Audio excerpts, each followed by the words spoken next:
Cuma kan nggak ada terjemahnya ya. Anggap aja kayak bacaan Al-Quran. Minimal ada yang dilihat gitu tadi bacaan. Kita buka di halaman 10. Halaman itu yang paling atas, angka 1 0 1 titik. 1 titik.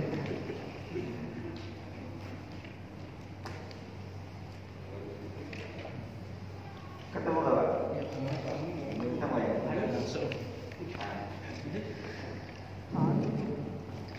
Bismillahirrahmanirrahim. Assalamualaikum warahmatullahi wabarakatuh. Waalaikumsalam warahmatullahi wabarakatuh.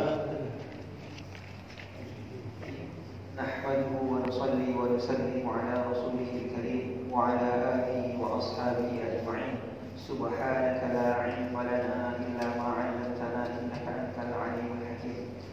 Amma ba'd.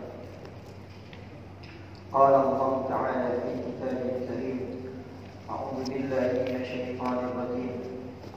Syahrul Ramadhan alladzi unzila fihi al-Qur'an hudan lin-nas wa bayyinatin minal huda wal furqan. Al-ayat. Alhamdulillah, Bapak-bapak yang dimuliakan oleh Allah Subhanahu wa taala dan ibu-ibu juga. Ibunya ada apa? Ada. Jangan sampai lupa ya.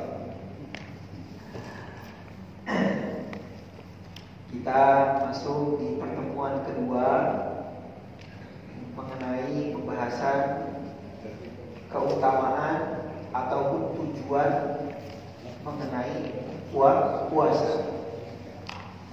Bagaimana kita ini bisa memaksimalkan puasa kita dengan mengetahui tujuan ataupun maksud kita berpuasa.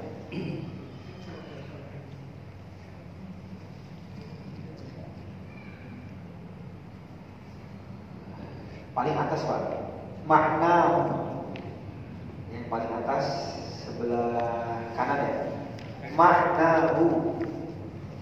Maknanya daripada la'allakum tattaqun adalah la'allakum supaya kalian semua tattaquna terjaga, terlindungi an-nar dari api neraka bisaumihi sebab puasanya. Fa inna saumahu karena sesungguhnya puasanya dia sababun menjadi sebab lighufranil dzunubi untuk terhapusnya dosanya al-mujibati yang menyebabkan dia masuk linnari pada neraka. Ayat sebelumnya kita sudah bahas bahwasannya Allah Subhanahu wa taala menetapkan, mewajibkan kepada seluruh hambanya untuk berpuasa di bulan suci Ramadan. Tujuannya apa?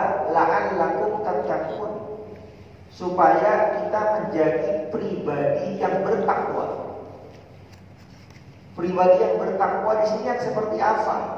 Maknahu kata beliau supaya kita ini terjaga, terlindungi dari siksa neraka sebab puasa yang kita lakukan. Jadi termasuk fungsi ataupun keutamaan fadilah puasa adalah menyebabkan orang yang berpuasa itu terhindar daripada masuk ke dalam neraka. Sedangkan neraka itu adalah sesuatu yang begitu besar, begitu mengerikan, begitu pedih siksa di dalamnya.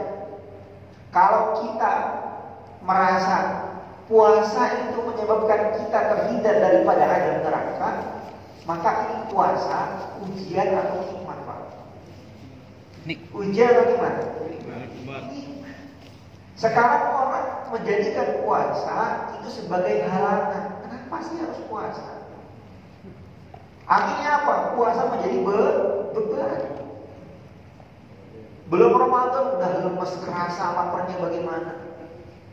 Udah malam nanti udah kebayang tuh pagi itu nahan haus, nahan lapar, mana kerja juga, mana yang ibu-ibu harus urus rumah, itu udah kerasa apa?